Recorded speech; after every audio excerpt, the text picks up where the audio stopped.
Introducción al control discreto. Unidad 1. Modelado de sistemas físicos.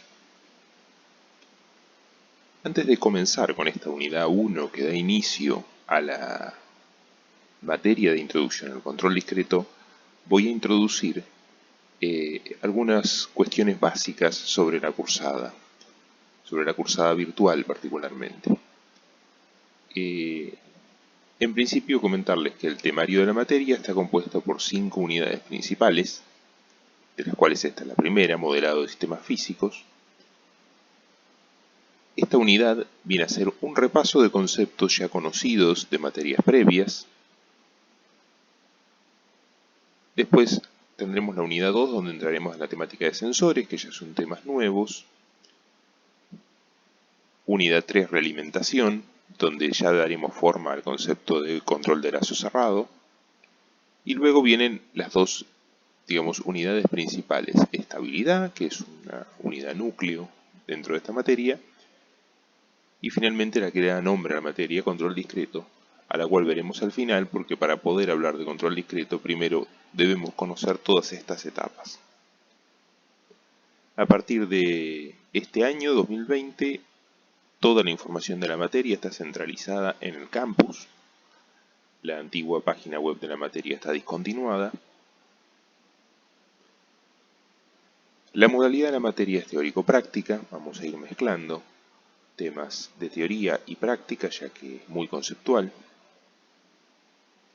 La evaluación de la materia está compuesta por 2 parciales, con contenido teórico-práctico, y un trabajo práctico integrador, grupal, que está dividido en 3 partes. Oportunamente vamos a ir proporcionándole los enunciados de cada parte, porque es un trabajo práctico de tipo incremental. Entonces, para poder terminarlo a fin de la cursada, necesitamos ir haciéndolo en secuencia.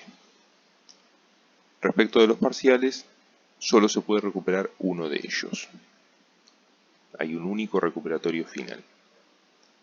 Las condiciones de promoción de la materia es sumar 14 puntos entre las 2 evaluaciones, con notas superiores o iguales a 6 por cada parcial, y aprobando el trabajo práctico integrador. Para habilitar se necesita sumar al menos 10 puntos entre las 2 evaluaciones, con notas superiores o iguales a 4 por parcial, y también aprobando el trabajo práctico integrador. Por supuesto, todo esto en esta ocasión se va a hacer en forma virtual, exámenes y presentaciones de trabajo práctico, las cuales irán acompañadas oportunamente de alguna videollamada o video o presentación online. La gran cantidad de temas que vamos a trabajar en esta materia implica que vamos a trabajar y hacer mucho hincapié en conceptos básicos, en cuestiones muy conceptuales. No es una materia para memorizar en exceso, sino para razonar y conceptualizar. Se pondrá énfasis en la integración de conocimientos. Cada tema nuevo hará uso de los conocimientos previos, como les dije en el temario. Las primeras 3 unidades nos van a permitir armar conceptualmente un sistema de control de lazo cerrado. La unidad 4 nos va a permitir entender cómo hacer ese control estable. Y recién en las 5 vamos a entender cómo discretizarlo, pero para poder entender eso tenemos que haber entendido todo lo anterior, porque vamos a usar todas las herramientas juntas. Finalmente vamos a trabajar en computadora para afianzar los temas y para evaluarlos, dado que muchos de estos conceptos que vamos a ir viendo requieren muchos cálculos o mucho apoyo gráfico. Vamos a tratar de trabajar con simuladores. Acerca de las evaluaciones y correcciones, bueno, esto es una aclaración que siempre me gusta hacerles. Con el paso del tiempo, con los años de docencia, uno se va encontrando con situaciones que se repiten en el tiempo. Existe cierta costumbre de que cuando se resuelve un ejercicio y nos encontramos con que hay un error de cuentas que le puede pasar a cualquiera, no se llega al resultado esperado, pero quizás el razonamiento está bien. Sin embargo, hay cosas que no tienen sentido, ¿sí? Siempre hago las mismas analogías. Hay cosas que uno puede equivocarse, pero que tienen que saltarle a la vista y darse cuenta. Como por ejemplo los errores de unidades, ¿sí? No puede ser que calculemos una tensión y nos dé en amperes, ¿sí? O una potencia y nos dé en metros. Sería una cosa sin sentido. Por lo tanto, si hacemos una cuenta y vemos una inconsistencia de unidades, tenemos que darnos cuenta que hicimos algo mal y revisar. Porque por más que sea un simple error de despeje, que a cualquiera le puede pasar, tiene que llamar suficientemente la atención como para decir, no, esto lo tengo mal. Otro ejemplo es el de las cosas que son físicamente imposibles, como por ejemplo las resistencias negativas. Llegar a un cálculo de una resistencia y obtener que vale menos 5 ohms, quiere decir que hay algo mal, porque es físicamente imposible que una resistencia, un elemento pasivo, tenga un valor negativo. Bien, esto siempre lo comento porque son cosas que tienen que incorporar y tener en cuenta a la hora de revisar sus propias resoluciones de trabajos. Y para poner un ejemplo de cuán grave puede ser esto, les recopilé algunas cuestiones donde este tipo de errores han provocado muy onerosos fallos ingenieriles. Por ejemplo, vamos a ver un caso. Tenemos el del submarino atómico Isaac Peral de la Armada Española. Este submarino atómico, construido por el Reino de España, iba a ser el primero de su tipo, todo un desarrollo nacional, cuando en 2013 se dan cuenta que el submarino, así como está diseñado, o sea, como lo están construyendo ya, no va a poder flotar. O sea, básicamente la relación de peso y tamaño hace que ese submarino se pueda sumergir pero no pueda emerger. Por un error de cuentas. Todo ocurrió cuando se hace el traceo del diseño. En algún punto hubo un error de cuentas que se fue copiando y replicando y nadie detectó.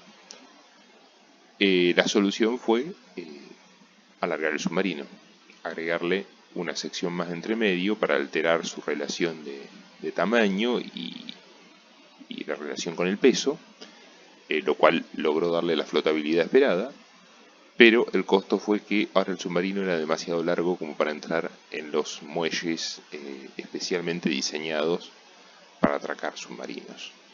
O sea, fíjense cómo un error de diseño basado básicamente en cuentas termina costando millones y millones de euros y básicamente la implementación de parches. Otro ejemplo, tenemos el Observatorio de Rayos X Hitomi de la Agencia Espacial Japonesa, 2016, también un proyecto de varias centenas de millones de dólares, que al ponerlo en órbita empieza a girar descontroladamente, ¿sí? O sea, ya a las primeras horas de estar operando empieza a girar, hasta que, bueno, como es un elemento muy delicado, empieza a romperse, se empiezan a soltar partes, pierde el control y termina saliéndose de órbita y rompiéndose. Cuando se hace el análisis, digamos la autopsia del caso, se descubre que en el sistema de control de vuelo, dentro de lo que había una matriz de coeficientes que formaba parte del control, del programa de control, habían cambiado los signos de algunos coeficientes, donde decía 1 tenía que decir -1 y viceversa, lo cual había hecho que el control de estabilidad del satélite fuera completamente inestable. O sea, justamente algo contra lo que vamos a luchar en esta materia, contra los controles inestables. Conclusión, satélite perdido y millones de dólares tirados a la basura porque no cumplió ninguna función. Otro error, un ejemplo ya clásico de la ingeniería, el Mars Climate Orbiter. Esta era una sonda que se lanzó en el año 1998 a Marte para hacer estudios de clima. Y el resultado fue que la sonda, cuando llegó a Marte, se estrelló estrepitosamente contra la superficie del planeta en vez de ponerse en órbita. Cuando se hizo la autopsia del caso, como siempre digo, se encontró que, como era un proyecto desarrollado a medias entre un equipo norteamericano y un equipo europeo, los miembros, digamos, del equipo europeo habían trabajado en unidades de sistema métrico, mientras que en el equipo norteamericano habían trabajado en unidades de sistema imperial. Por lo tanto, cuando unieron todo, había partes del programa que estaban escritas pensando en variables métricas y partes del programa que estaban escritas pensadas en variables imperiales. Por lo tanto, había una inconsistencia de unidades. La consecuencia de eso es que la trayectoria de vuelo fue derivando respecto de la planeada, y en vez de entrar cómodamente en órbita, entró directamente, le dio de lleno al planeta. Y como para agravar más la situación, durante el vuelo algunos técnicos se dieron cuenta de que había una deriva en la trayectoria, pero se prefirió seguir adelante porque nadie quería investigar demasiado.